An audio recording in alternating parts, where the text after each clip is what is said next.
আমরাও তো একসময় দৌড়াইছি, দৌড়াইনি? ফোন ধরেন না আপনি, এত দিনের পরিচয় আপনার। কারণ আপনি জানেন এখন জেএমবিদের ধরপকড় চলছে, মুজাফফর আমার বাড়িতে আসতে পারে, এই জন্য আপনি ফোন ধরেননি। ঠিক আছে না? ঠিক আছে। ইমাম বুখারীকে রাখবেন আপনি? বাংলাদেশের সব মানুষ চেষ্টা করলে ইমাম বুখারী রাখতে পারবে না। মদিনা থেকে তাড়ানো হয়েছে তাকে, সামারকান্দ থেকে তাড়ানো হয়েছে তাকে, উজবেকিস্তান থেকে তাড়ানো হয়েছে, হাকিম শহর থেকে তাড়ানো হয়েছে, তারপর বুখারা থেকে তাড়ানো হয়েছে। কয়টা বললাম? আর আপনি বাংলাদেশে রাখবেন তাকে?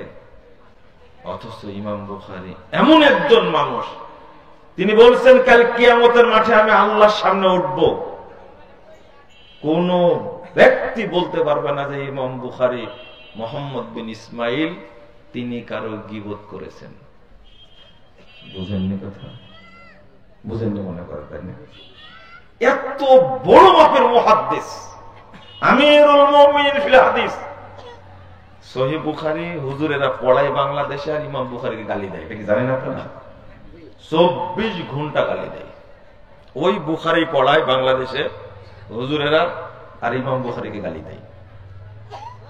অথচ তিনি বলছেন আমি জীবনে কারো গীবত করিনি। আল্লাহর কোন বান্দা আল্লাহর সামনে আমার বিরুদ্ধে অভিযোগ করতে পারবে না যে ইমাম বুখারী আমার গীবত করেছে। যে কাজটা পাপ করার দিক থেকে সবচেয়ে সহজ কাজ কি? সবচেয়ে মজাদার এবং সহজ কাজ হলো কি করা? গীবত করা। ইমাম বুখারী বলছে আমার বিরুদ্ধে অভিযোগ করতে পারবে না। এত সুন্দর একজন মানুষ, এত বড় মুহাদ্দিস, জায়গা হয়নি। শেষে যখন ক্লান্ত হয়ে গেছেন ঘুরতে ঘুরতে ঘুরতে ঘুরতে, তখন আল্লাহর কাছে দোয়া করেছেন, আল্লাহুম্মা ইন্নাহু ক্বাদ যাকাত আলাইয়াল আরযু বিমা রাহাবাত ফাকবিজনি ইলাইকা।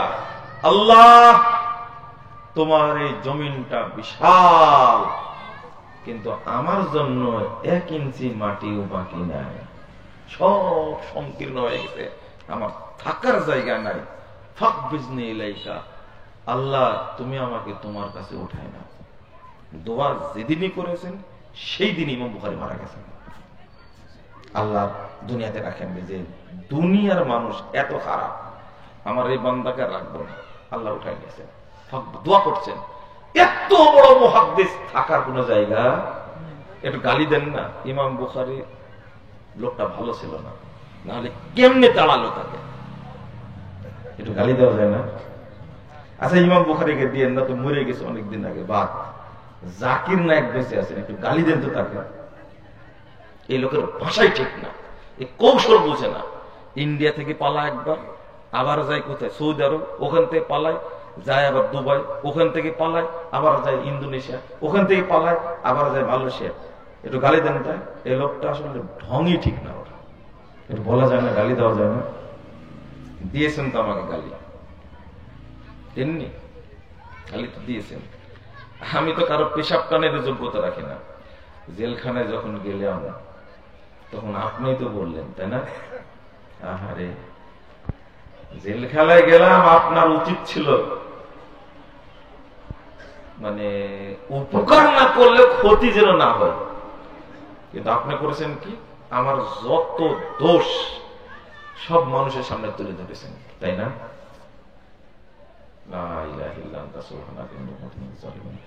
এর নাম হলো দাওয়াতি কাজ। কি কাজ? দাওয়াতি কাজ। পৃথিবী মেনে নিবে না, আপনাকে দাওয়াত দিতে হবে। কি করতে হবে? পৃথিবীতে মুহাম্মদ সাল্লাল্লাহু আলাইহি সাল্লামের মতো শ্রেষ্ঠ মানুষ ছিলও না, এখন নাই, ভবিষ্যতে আসবে না, এটা তো ফাইনাল। এই মানুষটাকে এত গালি দিল কেন? উস্তাদ জি বলেন, সাহেব বলেন,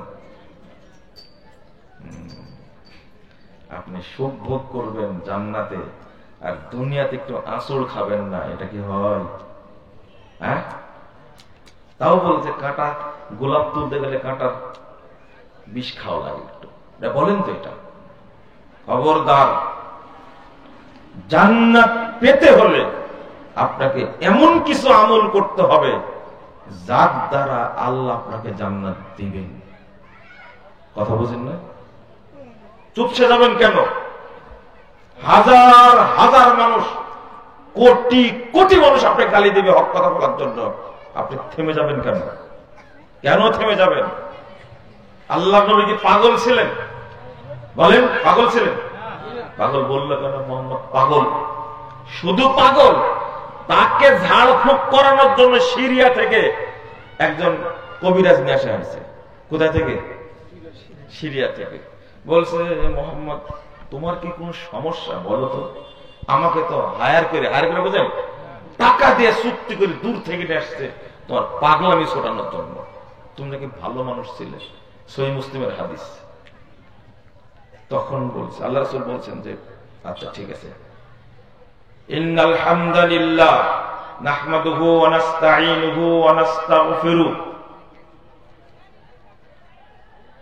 মান ইয়াহদিল্লাহু ফালা মুদিল্লা লাহু ওয়া মান ইউযলিল ফালা হাদিয়া লাহু ওয়া আশহাদু আল লা ইলাহা ইল্লাল্লাহু ওয়াহদাহু লা শারীকা লাহু ওয়া আশহাদু আন্না মুহাম্মাদান আবদুহু ওয়া রাসূলুহু। কিছু বলাই শুরু করেনি, কেবল কি শুরু করেছেন? খুতবা শুরু করেছেন, খুতবা। তখন বলছে, আইদ মাররাতান সানিয়া, মুহাম্মদ আবার পড়ো তো তুমি। নাহমাদুহু ওয়া নাস্তাঈনুহু ওয়া নাস্তাগফিরু মান ইয়াহদিল্লাহু ফালা মুদিল্লা লাহু ওয়া মান ইউযলিল ফালা হাদিয়া লাহু ওয়া আশহাদু আল লা ইলাহা ইল্লাল্লাহু ওয়াহদাহু লা শারীকা লাহু ওয়া আশহাদু আন্না মুহাম্মাদান আবদুহু ওয়া রাসূলুহু। আবার বলেছেন, আইদ মাররাতান, আবার বলো।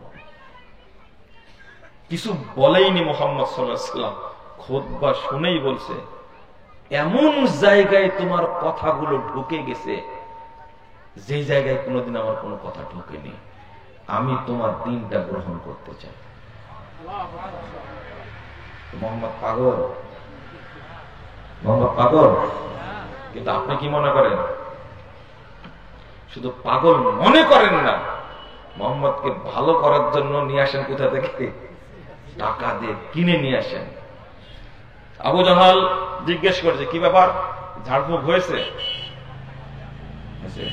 ঝাড়ফুঁক করার জিনিস না, তোর মুখ থেকে যা বের হয়েছে এটা কোনো মানুষ বের করতে পারবে না, নিঃসন্দেহে এটা আল্লাহরই বার্তা। তখন আবু জাহাল গং বলছে, ও তোমাকে নিয়ে আসলাম টাকা দিয়ে চুক্তি করে, আর তুমি তার ফুঁকে পাগল হয়ে গেছে। বুঝেননি কথা? এখন কবিরাজ নিজেই পাগল হয়ে গেছে। কবিরাজ কি হয়ে গেছে? পাগল হয়ে গেছে। আপনাকে পাগল বলেছে? আল্লাহর নবীর মতো একজন মানুষকে যদি পাগল বানায়া তাকে ঝাড়ফুঁক করার জন্য টাকা দিয়ে যদি কিনে নিয়েছে কবিরাজ, আপনাকে কেউ নিয়ে আসছে? আপনি এত এত দুর্বল হয়ে গেলেন কেন? রাসূল সাল্লাল্লাহু আলাইহি ওয়াসাল্লাম বলেছেন, মান তাওয়াদা লিল্লাহ রাফাহু, যে ব্যক্তি আল্লাহর জন্য অপমানিত হয়, আল্লাহর জন্য লাঞ্ছিত হয়, রাফাহু, আল্লাহ রাব্বুল আলামিন তার মর্যাদাকে বৃদ্ধি করে দেন। আপনি যাবেন কোথায়? আল্লাহ রাসূল সাল্লাল্লাহু আলাইহি ওয়াসাল্লাম বলেন, ওই হাদিসটা মুসলিমে আসছে 2588 নম্বর হাদিস, আর এই হাদিসটা আসছে 10194 নম্বর হাদিস। তাবরানী কাবীরের মধ্যে এসেছে, ইন্না মিন ওয়ারাইকুম জামানা সাবরিন, সাহাবীরা শোনো, তোমাদের পর পরে একটা যুগ আসবে, যে যুগটা হবে ধৈর্যের যুগ, যে যুগটা হবে খুব কষ্টের যুগ। কেউ আমার দ্বীনের উপরে আদর্শের উপরে টিকে থাকতে পারবে না। লিল মুতামাসসিকি ফি, ওই যুগে যে আমার আদর্শকে, দ্বীনকে শক্ত করে হাতে দাঁতে আঁকড়ে ধরে থাকবে, ফালাহু আজরু 50 শাহীদা, তার জন্য 50 জন শহীদের মর্যাদা থাকবে। ওই দিন কি আসছে?